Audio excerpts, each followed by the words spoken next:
Hello everyone, आप सभी लोगों का स्वागत है टीचिंग परीक्षा के आज के इस वीडियो में, जिसके अंदर में फ्रेंड्स बीपीएससी टीआरई 4.0 से रिलेटेड बहुत सारे इंपॉर्टेंट क्वेश्चंस हम लोग देखेंगे। मैं आपको बता दूं फ्रेंड्स, आज के सेशन के अंदर में हम लोग जो आपके बिहार पुलिस के अंदर में अभी जस्ट 20 तारीख को और 23 तारीख को जो पेपर हुआ है उसके मेमोरी बेस्ड क्वेश्चंस को भी हम लोग देखने वाले। पूरा सेशन आप लोग अच्छे से देखिए, आपको समझ में आएगा कि हाल फिलहाल में किस तरह के क्वेश्चंस पूछे जा रहे हैं, प्लस आप लोग क्या उन क्वेश्चंस को सॉल्व कर पा रहे हो या नहीं, इसको भी आप लोग समझ पाओगे। तो चलिए जल्दी से हम लोग स्टार्ट करते हैं, लेकिन उससे पहले उन सभी लोगों का बहुत बहुत शुक्रिया जिन्होंने सेशन को लाइक कर दिया है। तो ये पूरा का पूरा सेशन उन सभी लोगों को समर्पित जिन्होंने अपना योगदान यहाँ पर में दे दिया। जल्दी जल्दी से जहां भी शेयर कर सकते हो शेयर कर देंगे friends, Telegram, Facebook, WhatsApp, Instagram, अपने लाइब्रेरी के ग्रुप, हर जगह पे जल्दी जल्दी से शेयर कर देंगे आप सभी लोग। चलिए तो फ्रेंड्स पहले क्वेश्चन की तरफ में आगे बढ़ते हैं। आप लोग मुझे बताना है कि आपके कितने क्वेश्चन सही हुए हैं, क्योंकि इसके अंदर में बेसिकली हम लोग जो है जो एग्जाम्स के अंदर में क्वेश्चंस आजकल पूछे जा रहे हैं उन सभी क्वेश्चंस को भी हम लोग सॉल्व करेंगे। तो क्या आप लोग तैयार हो? हाथ ऊपर करके बता देंगे कि अगर आप लोग तैयार हो इस रोमांचक यात्रा के ऊपर में अपने आप को जांचने के लिए। क्या आप लोग एग्जाम से में पूछे जाने वाले एग्जाम स्पेसिफिक क्वेश्चन को सॉल्व कर पा रहे हो या नहीं?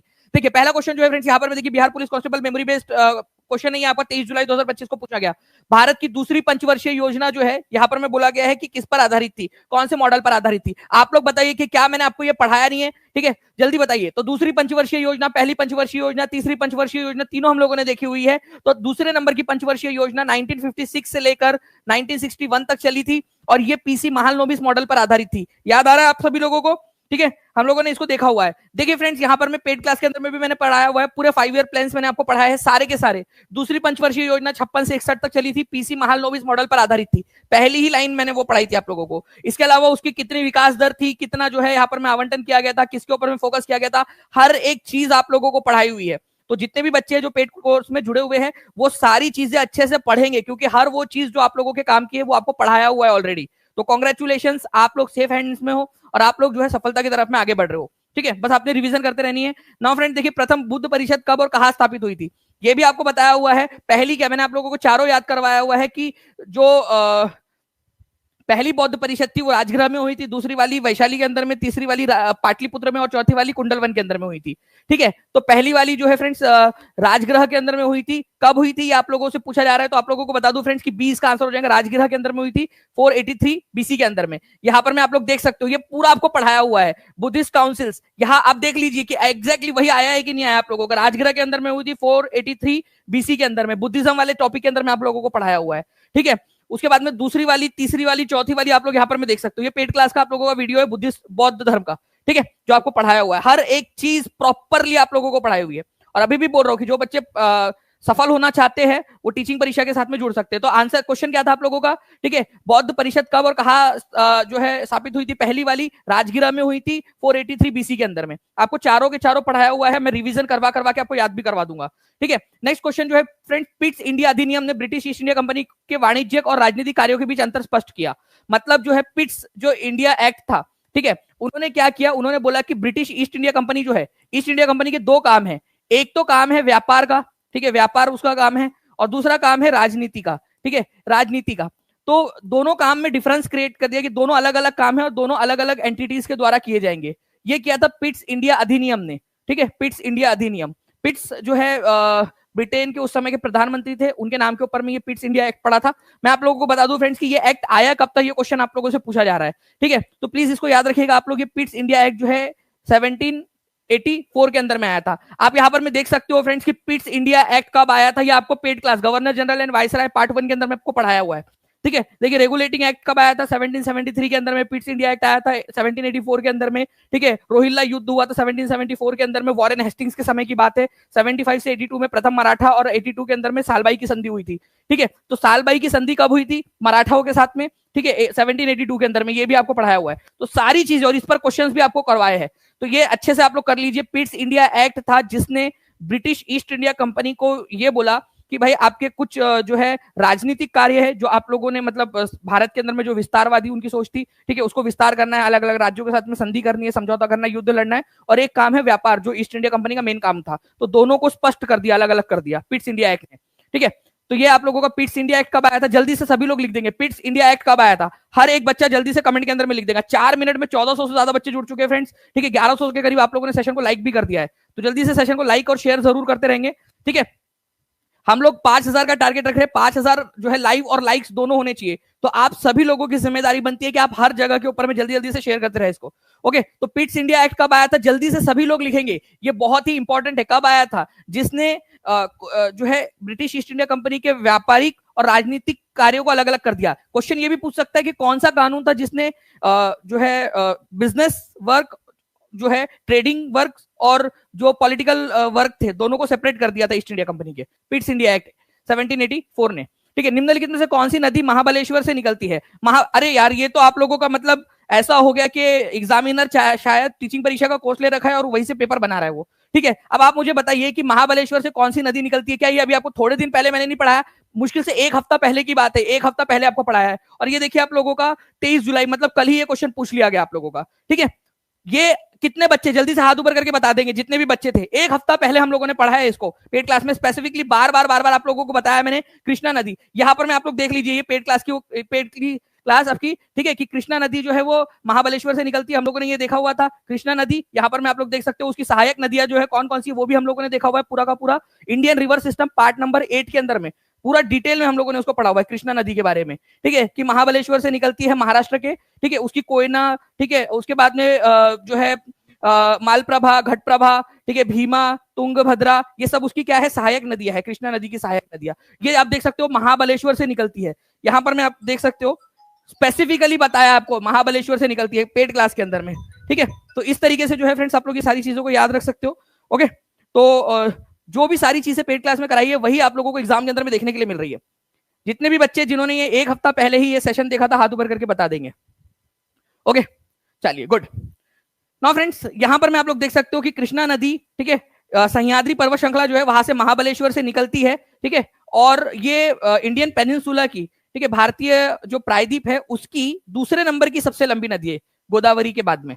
ठीक है, दूसरे नंबर की सबसे बड़ी नदी दक्षिण भारत की, ये भी याद रखना आप लोगों ने। भीमा, कोयना, घटप्रभा, मलप्रभा, ठीक है, तुंगभद्रा, डंडी, मूसी, ये सब क्या है आपकी, इसकी सहायक नदियां है। ये सारा हम लोगों ने देखा हुआ है। हैदराबाद जो है मूसी नदी के किनारे पे बसा हुआ है, जो कृष्णा की सहायक नदी है। ओके, चलिए, भारत का राष्ट्रपति बनने के लिए आवश्यक न्यूनतम आयु कितनी है? भारत का राष्ट्रपति बनने के लिए बताइए जल्दी से, जल्दी से। भारत का राष्ट्रपति बनने के लिए न्यूनतम आयु कितनी है? चाहे राष्ट्रपति बनना हो आप लोगों ने, चाहे वाइस प्रेसिडेंट बनना हो आप लोगों ने, चाहे आपने गवर्नर बनना हो, ठीक है, तीनों की आयु जो है वो सेम है, मिनिमम आयु। ठीक है, 35 ईयर्स है मिनिमम। ओके, तो 35 साल की आयु रिक्वायर्ड है कम से कम।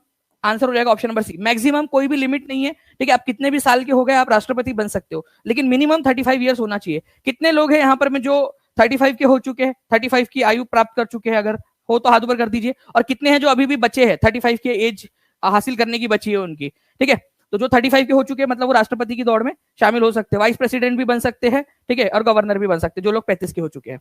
ठीक है, नाउ आगे बढ़ते हम लोग। सी इज द करेक्ट आंसर। ये यहाँ पर मैं आप लोग देखिए friends, central government part number 1 में टीचिंग परीक्षा के पेड कोर्स के अंदर में, ठीक है, आर्टिकल नंबर 58 के अंदर में साफ साफ बताया गया है आपको। ठीक है, ये पूरा आपको डिटेल में पढ़ाया है। यहाँ पर मैं आप देखिए हर एक चीज यहाँ पर में इंडियन सिटीजन होना चाहिए। ठीक है, मिनिमम एज 35 ईयर्स की होनी चाहिए, मैक्सिमम एज कुछ भी नहीं है। ठीक है, मैक्सिमम कोई एज नहीं है, 35 ईयर्स मिनिमम है। ऑफिस ऑफ प्रॉफिट नहीं होना चाहिए, और उसके पास में जो है फ्रेंड्स लोकसभा का क्वालिफिकेशन होना चाहिए, लोकसभा का सदस्य बनने के लिए क्वालिफिकेशन होनी चाहिए। ये आप लोग याद रखोगे।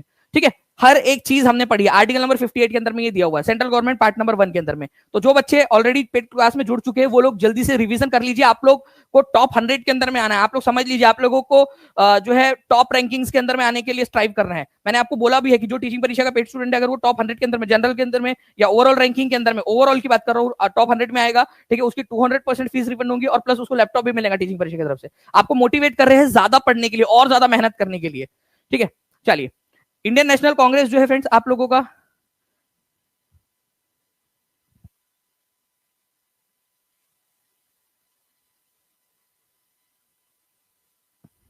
तो इंडियन नेशनल कांग्रेस जो है फ्रेंड्स, हम लोग यहाँ पर में जितने भी इंपॉर्टेंट सेशन है 1885 से लेकर 1947 तक, इसको हम लोग करने वाले हैं। इसको संडे के दिन हम लोग करेंगे। ठीक है, 7 दिन 7 टॉपिक 7 टेस्ट, तो 7 दिन 7 टॉपिक 7 टेस्ट, जैसे जैसे आप लोगों का रिस्पॉन्स रहता रहेगा वैसे वैसे हम लोग इसको और ज्यादा आगे बढ़ाते जाएंगे। ठीक है, चलिए, और ये बहुत इंपॉर्टेंट है क्योंकि मैं जब आपको कांग्रेस के सेशंस पढ़ाऊंगा तो उनसे रिलेटेड जो भी इतिहास है, उनसे रिलेटेड जो भी पॉइंट्स है, उनको भी आप लोगों को पढ़ाता चलूंगा। ठीक है, चलिए, गोदावरी नदी का उद्गम किस स्थान से होता है? इंपॉर्टेंट क्वेश्चन है, जल्दी से बताइए आप लोग। ठीक है, एक्स्ट्रा क्वेश्चन आप लोगों का।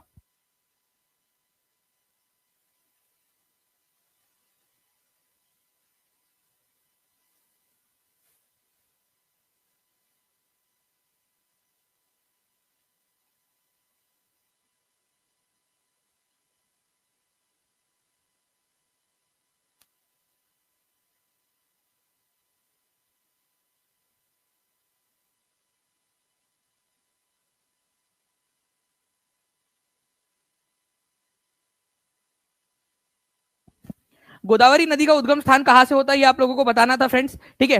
तो हिल्स ऑफ कुर्ग, कुर्ग से होता है गोदावरी नदी का, यमुनोत्री से होता है, ठीक है, ब्रह्मगिरी की पहाड़ियों से होता है, गंगोत्री से होता है। तो आंसर क्या हो जाएगा यहाँ पर में, ठीक है। देखिए फ्रेंड्स, अगर मैं गोदावरी नदी की बात करूं तो गोदावरी नदी जो है इसका जो उद्गम स्थल है ना, ये कहां से है, त्रिम्बकेश्वर की जो त्रिम्बकेश्वर है, ठीक है, सह्याद्री हिल्स, वहां से आप लोग इसका उद्गम स्थल होता है। ये आप लोगों ने याद रखना है, इंपॉर्टेंट पॉइंट है, एग्जाम के अंदर में आप लोगों से पूछा जा सकता है।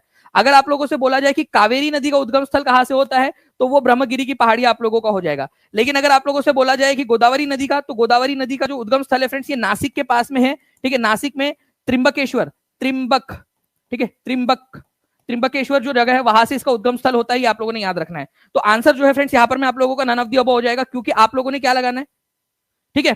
तो गोदावरी नदी जो है फ्रेंड्स इसका त्रिम्बकेश्वर से होता है, ठीक है। ब्रह्मगिरी की पहाड़ियां जो है वो आप लोगों को मिलेगी कर्नाटक के अंदर में, ठीक है, ये आप लोगों ने याद रखना है आप लोगों को। ओके, चलिए आगे बढ़ते हैं हम लोग फ्रेंड्स हमारे नेक्स्ट पॉइंट की तरफ में। इसका आंसर जो है आप लोगों का ऑप्शन नंबर ई हो जाएगा, ये याद रखेंगे, सह्याद्री नासिक के त्रिम्बकेश्वर से होता है इसका उद्गम स्थल। ओके, इंपॉर्टेंट है, एग्जाम के अंदर में आप लोगों से पूछा जा सकता है। चलिए आगे बढ़ते हैं हम लोग फ्रेंड्स हमारे नेक्स्ट पॉइंट की तरफ में। आपको बताना है भारतीय संविधान के किस अनुच्छेद के तहत वार्षिक वित्तीय विवरण संसद के समक्ष प्रस्तुत करना आवश्यक है। 70वीं बीपीएससी के अंदर में भी आया था ये क्वेश्चन, जल्दी से बता देंगे इसका आंसर क्या होगा।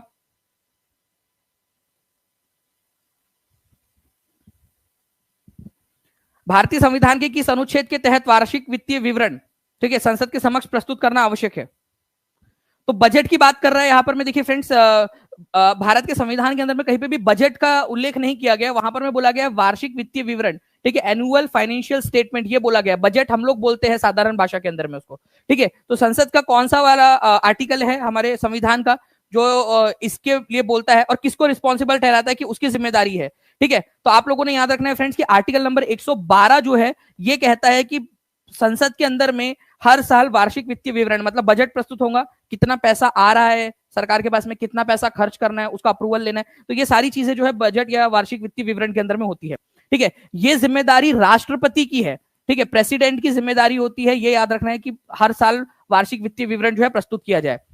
प्रेसिडेंट के बिहाफ में जो फाइनेंस मिनिस्टर होते हैं वो जो बजट है उसको प्रस्तुत करते हैं। तो जिम्मेदारी किसकी है, राष्ट्रपति की है, ये याद रखना है आप लोगों ने।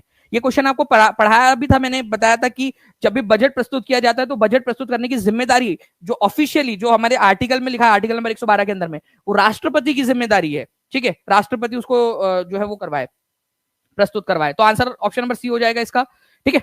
चलिए नाउ फ्रेंड्स, प्राचीन स्मारक संरक्षण अधिनियम, ठीक है, एंशियंट मॉन्यूमेंट प्रिजर्वेशन एक्ट जो है कब इनेक्ट किया गया था, ये बताइए आप लोग।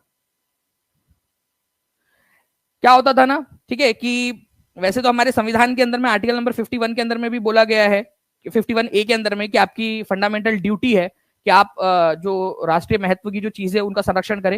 नहीं तो आप लोग क्या करते थे, आप जाते थे लाल किले के ऊपर में, ठीक है, लाल किले के ऊपर में वहां पत्थर लेते थे, ठीक है, राजू, लव्स, नेहा, ठीक है, लिख के आ जाते थे, हार्ट बना देते थे बढ़िया सा, ठीक है, उसमें एक तीर भी बना देते थे, ठीक है। यहाँ पर पता नहीं ये क्या चीज रहती है, मेरे को अभी भी नहीं, अच्छा तीर का पीछे का हिस्सा, ओके। यहाँ पर मैं आर लिख देते थे, यहाँ एन लिख देते थे, ठीक है। मतलब कुरेद कुरेद के आ जाते थे आप लोग एंशियंट मॉन्यूमेंट्स, या फिर कई जगह ऐसा होता था कि तोड़फोड़ कर देते थे आप लोग, उसको बचाते नहीं थे। सरकार की जिम्मेदारी कर दी गई कि भाई सरकार उसको जो है प्रिजर्व करे। इवन अंग्रेजों के समय में भी ये चीज का एहसास था उन लोगों को कि जो राष्ट्रीय स्मारक है या राष्ट्रीय महत्व की जो चीजें, जो मॉन्यूमेंट्स है हमारे, पुरानी चीजें, उनको संरक्षित करना बहुत ज्यादा जरूरी है। तो लॉर्ड कर्जन के समय में जो है फ्रेंड्स, ये याद रखना है आप लोगों ने, ठीक है, लॉर्ड कर्जन के समय में 1904 में ये प्राचीन स्मारक संरक्षण अधिनियम, एंशियंट मॉन्यूमेंट प्रिजर्वेशन एक्ट 1904 पास हुआ था, ठीक है, 1904 अंग्रेजों के समय में, ठीक है। ये आप लोग याद रखोगे कि 1904 के अंदर में लॉर्ड कर्जन के समय में इसको पास किया गया था, क्योंकि उनको भी पता था कि इसको इनको बचा के रखना जरूरी है, क्योंकि ये खत्म हो गए तो फिर वापस से नहीं मिलने वाले, ठीक है, इसी वजह से। तो प्राचीन स्मारक संरक्षण अधिनियम 1904 के अंदर में आया था लॉर्ड कर्जन के समय में, ठीक है। चलिए, तो D is the correct answer. Next question, Jharia कोयला खदानें देश के किस राज्य में स्थित है। Jharia cold field, Jharia cold field जो है फ्रेंड्स, ये आपको बता दूं कि ये वही कोयला खदानें हैं जहां से टिस्को को कोयला सप्लाई होता है। ये क्वेश्चन DSSB के अंदर में भी आया था। तो टिस्को को कोयला कहां से सप्लाई होता है, झरिया कोल्ड फील्ड से। तो झरिया कोल्ड फील्ड आप लोगों को कहां पर में मिलेगी, झरिया कोल्ड फील्ड, तो ये आप लोगों को मिलेंगी फ्रेंड झारखंड के अंदर में, ये याद रखना है आप लोगों ने। Option number A is the correct answer, Jharkhand के अंदर में है झरिया कोल्ड फील्ड। ठीक है, इसके अलावा जो है सिंगारेनी जो है कोलरीज या सिंगारेनी कोल्ड फील्ड कहां पर में मौजूद है, अगर ये आप लोगों से पूछ लिया जाए, ठीक है, तो आप लोगों को याद रखना है सिंगारेनी उड़ीसा आंध्र प्रदेश के अंदर में लोकेटेड है सिंगारेनी।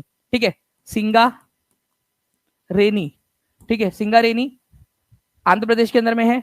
रानीगंज कहां पर में है, रानीगंज, रानीगंज, रानीगंज कोल्ड फील्ड, ठीक है, पश्चिम बंगाल के अंदर में आप लोगों को मिलेगी, ये याद रखना है आप लोगों ने। और एक है तालचेर कोल्ड फील्ड, तालचेर, ठीक है, ये आप लोगों को मिलेंगी उड़ीसा के अंदर में, तालचेर, तालचेर।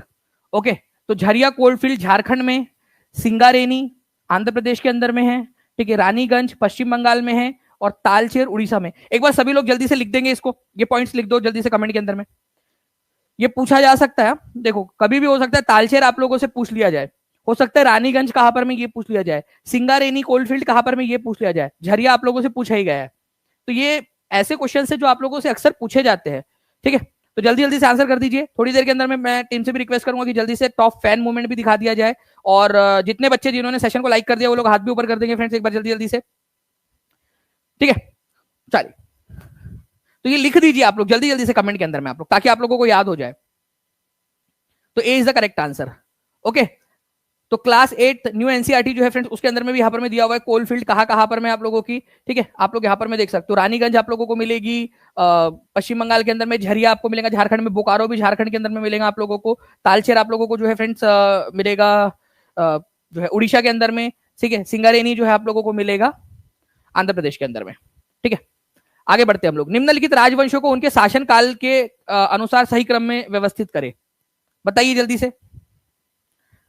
चलिए, यहाँ पर मैं जैसे कि देख पा रहा हूँ टॉप फैन मूवमेंट जो है वो आ चुका है हमारे पास में, इसका डेटा। ठीक है, सोनी कुमारी जो है वो टॉप पर है, सुप्रिया तिवारी है बीपीएससी एस्पिरेंट है। ठीक है, सपना कुमारी है, सुचिता कुमारी है, सुचित्रा कुमारी है, प्रभा सिंह है, स्मृति कंचन है, सीता कुमारी, किरण कुमारी, सुधा द्विवेदी, एसके उमाराम।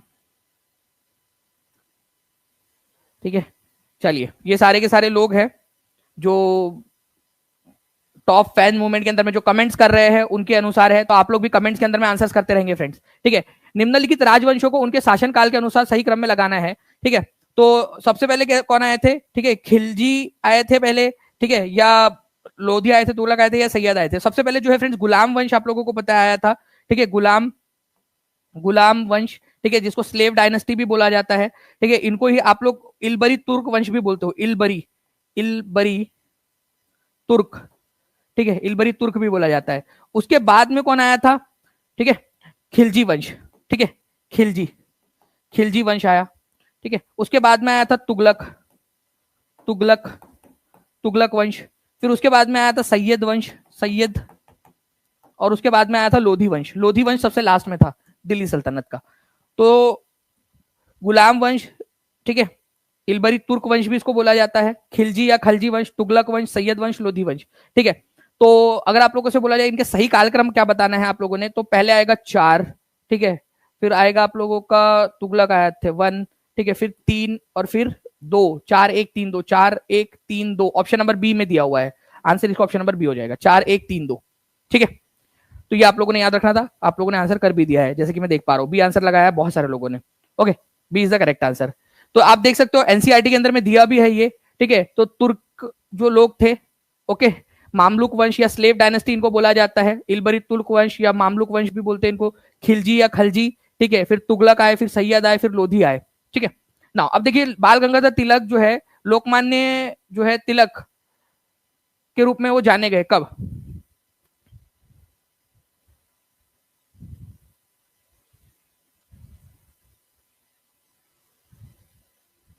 64वीं बीपीएससी के अंदर में आया हुआ ये क्वेश्चन ये।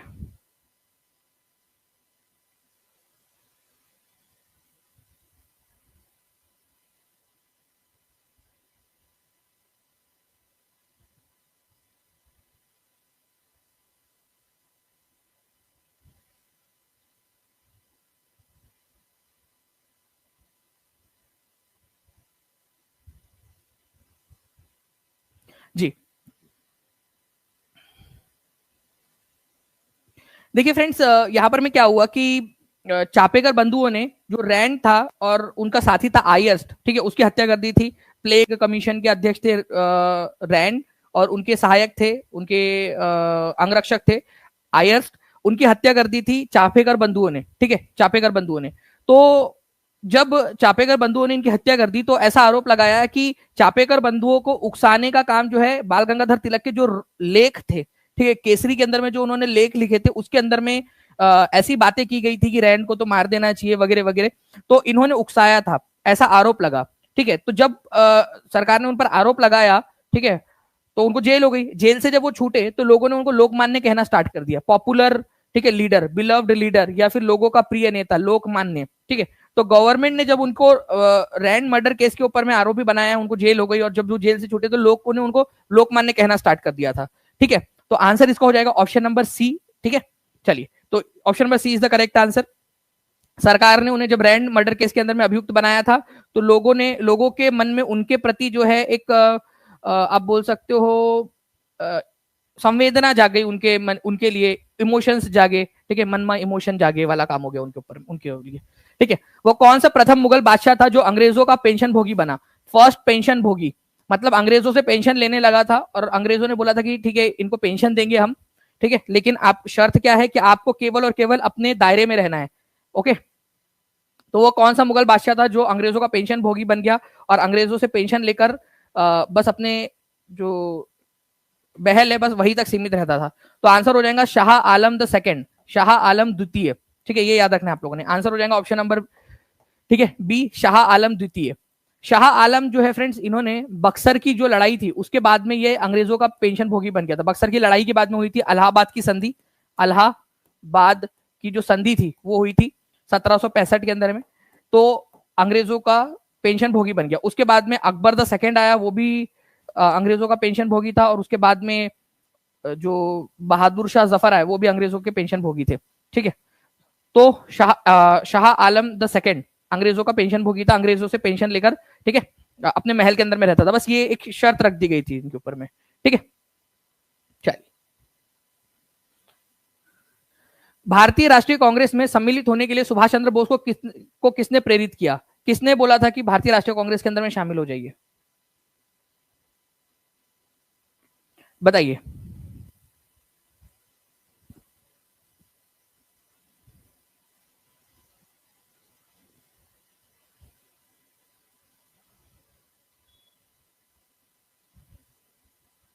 चलिए, तो देखिए फ्रेंड्स, यहां पर मैं अगर मैं बात करूं भारतीय राष्ट्रीय कांग्रेस के अंदर में जो है आ जाना चाहिए सुभाष चंद्र बोस को, ये प्रेरित किया था चित्तरंजन दास ने और महात्मा गांधी ने। ठीक है, कि कांग्रेस के अंदर में इनको आ जाना चाहिए। चित्तरंजन दास को वो अपना पॉलिटिकल गुरु मानते थे, पॉलिटिकल गुरु, पॉलिटिकल गुरु। तो सुभाष चंद्र बोस अपना पॉलिटिकल गुरु किसको मानते थे? चित्तरंजन दास जी को। और अपना आध्यात्मिक गुरु या स्पिरिचुअल लीडर किसको मानते थे? स्वामी विवेकानंद जी को, विवेकानंद जी को अपना आध्यात्मिक गुरु मानते थे सुभाष चंद्र बोस। तो सुभाष चंद्र बोस अपना आध्यात्मिक गुरु स्वामी विवेकानंद जी को मानते थे, स्पिरिचुअल लीडर, और अपना पॉलिटिकल गुरु, राजनीतिक गुरु मानते थे जो चित्तरंजन दास जी है, ठीक है, उनको। तो चित्तरंजन दास को, देश बंधु चित्तरंजन दास को अपना पॉलिटिकल गुरु और स्वामी विवेकानंद जी को अपना आध्यात्मिक गुरु सुभाष चंद्र बोस मानते थे, ये याद रखना है। और उनको प्रेरित किसने किया था? उन्हीं के पॉलिटिकल गुरु चित्तरंजन दास जी और महात्मा गांधी से प्रेरित होकर वो कांग्रेस के अंदर में शामिल हुए थे। तो D is the correct answer, ये आप लोगों ने याद रखना है।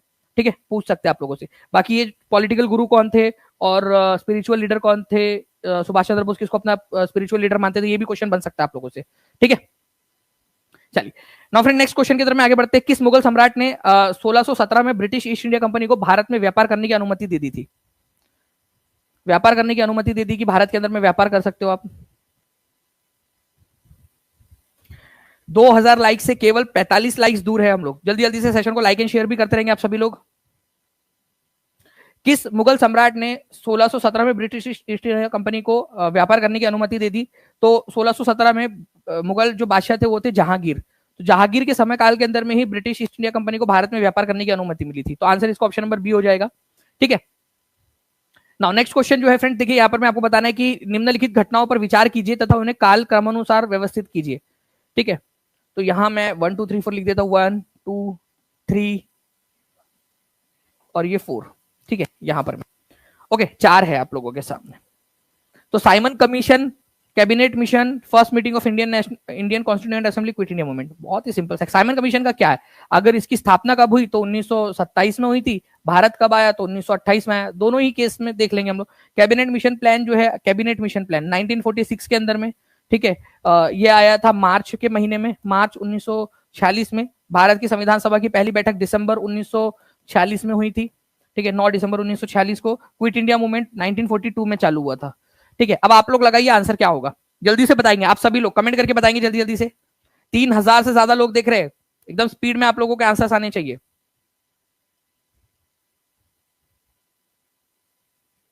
जल्दी जल्दी से आंसर करिए आप लोग।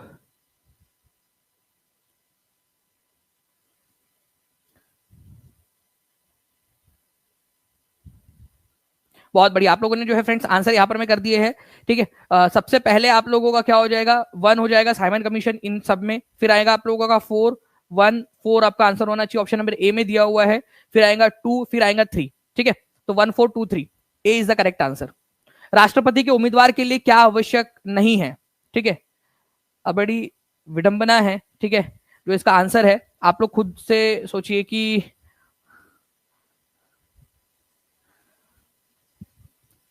उसकी उम्र 35 साल की जो है वो होनी चाहिए, जी बिल्कुल, ठीक है। सांसद चुने जाने की योग्यता रखता हो, हाउस ऑफ पीपल मतलब लोकसभा का सांसद बोलना चाहता है वो, ठीक है, हाउस ऑफ पीपल मतलब लोकसभा होता है आपका, तो लोकसभा का सदस्य चुने जाने की योग्यता रखता हो, ये याद रखना है आप लोगों ने। राज्यसभा की बात नहीं हो रही यहाँ पर, मैं लोकसभा की, लोकसभा के लिए जो भी क्वालिफिकेशन लोकसभा के लिए लगाएंगे वो अपने आप इस पर लग जाएंगी। तो लोकसभा के लिए जो जो क्वालिफिकेशन चाहिए वो क्वालिफिकेशन इसके पास में होनी चाहिए, राष्ट्रपति के पास में। और उपराष्ट्रपति के चुनाव लड़ने के लिए जो राज्यसभा का चुनाव लड़ने के लिए जो योग्यता चाहिए होती है वो इसमें भी लागू हो जाएंगी, ठीक है। तो ये आप लोगों का सही है, पहला वाला, तीसरा वाला सही है, भारत का नागरिक हो ये भी सही है, पढ़ा लिखा होना सच कोई वो नहीं, पढ़ा लिखा होना इतना इंपॉर्टेंट थोड़ी बात है, ठीक है, ये वाली। तो आप खुद सोचिए, एजुकेशन हमारे भारत के अंदर में जो है नहीं है, ना प्रधानमंत्री के लिए, ना राष्ट्रपति के लिए, ना उपराष्ट्रपति के लिए, ना सांसद बनने के लिए, किसी के लिए भी पढ़ा लिखा होना जरूरी नहीं है। एटलीस्ट कम से कम 10th पास होना, ऐसा रख दीजिए कि आज से 10 साल बाद हम लोग लागू करेंगे। कितने लोग एग्री करते कि एटलीस्ट ये तो होना ही चाहिए कि चलो कि कोई व्यक्ति है, ऐसा नहीं करते कि हम अभी वाले को हम लोग करें, लेकिन आगे आगे जाकर, ठीक है, आगे जाकर एटलीस्ट जो है पढ़े लिखे लोग आए। आज कानून बना दो कि हम जो है 2035 के बाद में, ठीक है, 2035 के बाद में जो भी व्यक्ति चुनाव लड़ना चाहेगा उसका कम से कम 10th पास होना जरूरी है, कम से कम 10th पास होना जरूरी है, ओके। मुख्यमंत्री के लिए भी और प्रधानमंत्री के लिए भी, बाकी सब जितने भी है उन सब के लिए। उससे क्या होगा कि अगर मान लो कोई नहीं भी है, ठीक है, अभी पढ़ा लिखा या 10th पास नहीं है, तो वो एटलीस्ट कोशिश करेंगे, 10 साल है उसके पास में, ठीक है, 10 साल रहेंगे उसके पास में कम से कम वो करने के लिए। चपरासी के लिए कई बार ग्रेजुएशन मांग लेते हैं सर, ये बात बिल्कुल सही बात है कि मतलब 12वीं पास होना, ग्रेजुएशन होना, ये सारी चीजें मांग लेते हैं, लेकिन ये नहीं मांग। चलिए, तो आई होप आप लोग ये चीज समझ होंगे कि एजुकेशन वहां पर में क्राइटेरिया नहीं है, 35 साल की उम्र हो, ठीक है, कम से कम भारत का नागरिक हो, ठीक है, लोकसभा का सदस्य बनने की अर्हता रखता हो, लोकसभा का सदस्य बनने की अर्हता होनी चाहिए उसके पास में राष्ट्रपति के लिए। और उपराष्ट्रपति बनना है अगर आपने, तो राज्यसभा के लिए जो शर्तें होंगी वो अपने आप पे लागू हो जाएंगी। सरकारी या लाभ का पद नहीं होना चाहिए उसके पास में, कोई ऐसे पद पर ना हो, ठीक है, जैसे गवर्नमेंट जॉब के ऊपर में या कोई मंत्री वगैरह ना हो, अगर है तो पहले इस्तीफा देगा फिर लड़ेगा चुनाव, ठीक है। संसद या विधानमंडल का सदस्य ना हो, अगर है तो पहले इस्तीफा देना चाहिए उसने, ठीक है। नाउ फ्रेंड्स, अब देखिए यहां पर मैं क्वेश्चन है, शुंग डायनेस्टी, हरियंग डायनेस्टी, नंद और मौर्य डायनेस्टी, आंसर करेंगे आप लोग, इसका आंसर क्या होगा बताइए, इस पर्टिकुलर क्वेश्चन का आंसर।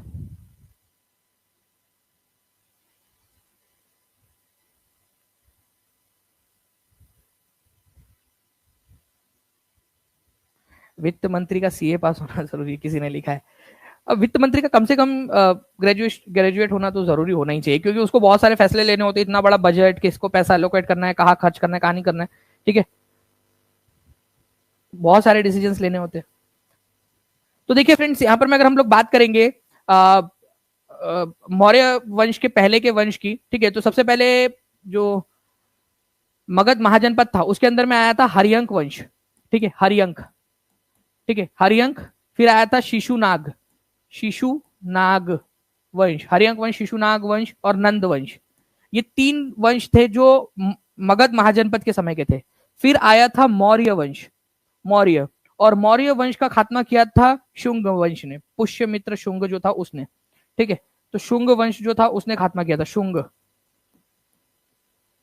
ओके, शुंग वंश। तो आंसर जो है फ्रेंड्स, अब आप लोग लगाइए इसके अनुसार क्या लगेगा, ठीक है। हरियंक वंश, शिशुनाग वंश और नंद वंश, इनको मगध महाजनपद के 3 राजवंश माना जाता है, ठीक है। फिर आया था मौर्य और फिर आया था शुंग, ठीक है। तो देखिए अगर हम लोग बात करेंगे फ्रेंड्स सबसे पहले हरियंक वंश की, ठीक है, तो हरियंक वंश सबसे पहले था 2। फिर आया था शिशुनाग, लेकिन शिशुनाग ऑप्शन में नहीं दिया है, ठीक है। फिर आया आपका नंद वंश, ठीक है। फिर आया मौर्य, और मौर्य को खत्म करके शुंग वंश भारत में स्थापित हुआ था। तो 3 2 3 4 1, 2 3 4 1, option number B is the correct answer, ठीक है।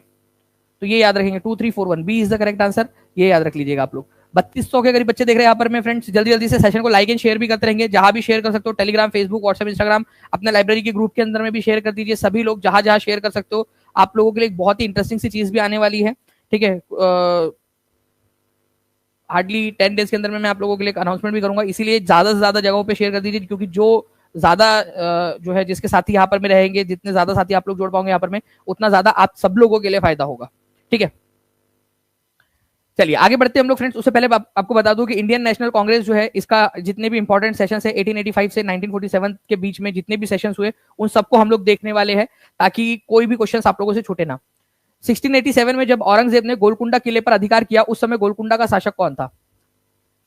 अब देखिए गोलकुंडा की जो बात हो रही है यहाँ पर में, ठीक है, तो मैं आपको बता दूं फ्रेंड्स कि ये यहाँ पर में जो है आज का जो हैदराबाद और उसके आसपास का इलाका है, वहां पर में गोलकुंडा था।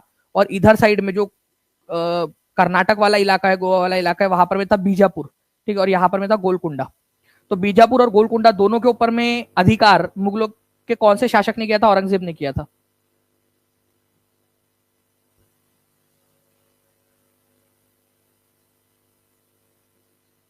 तो अबुल हसन कुतुब शाह उसका नाम था, ठीक है, अबुल हसन कुतुब शाह, अबुल हसन कुतुब शाह, जब औरंगजेब ने गोलकुंडा के ऊपर में कब्जा किया था। तो गोलकुंडा के ऊपर में कब्जा कब किया गया, ये आप लोगों से क्वेश्चन पूछा जा सकता है। तो 1687 के अंदर में, ठीक है। तो ये डायरेक्ट क्वेश्चन बन सकता है कि औरंगजेब ने गोलकुंडा के किले के ऊपर में कब्जा कब किया था? तो गोलकुंडा के ऊपर में कब्जा कर लिया था 1687 के अंदर में। उस समय में गोलकुंडा का शासक था अबुल हसन कुतुब शाह, ठीक है, अबुल हसन कुतुब शाह, ठीक है। चलिए नाउ फ्रेंड्स देखिए यहाँ पर में भारतीय संसद की सबसे बड़ी समिति कौन सी है? आप लोगों में से कितने लोग हैं जिन्होंने नॉलेज कैप्सूल्स जो है वो अच्छे से देखे हैं? जल्दी से बताइए हाथ ऊपर करके, कितने लोग हैं आप लोगों में से जिन्होंने नॉलेज कैप्सूल्स देखे हैं? अगर नहीं देखे तो प्लीज अच्छे से देखिए, और जो बच्चे अभी तक भी नहीं जुड़े टीचिंग परीक्षा के साथ में, नीचे में नंबर चल रहा है, उस नंबर पे कॉल या व्हाट्सएप करके आप लोग जुड़ सकते हो। क्योंकि नॉलेज कैप्सूल के अंदर में मैंने आप लोगों को जितनी भी समितियां है, ठीक है, संसद की, उनसे रिलेटेड सारे क्वेश्चन आप लोगों को करवाए हैं। देखिए यहाँ पर में बच्चे बता रहे हैं कि उन्होंने किया है, देखा है उन्होंने सेशन को, बहुत बढ़िया।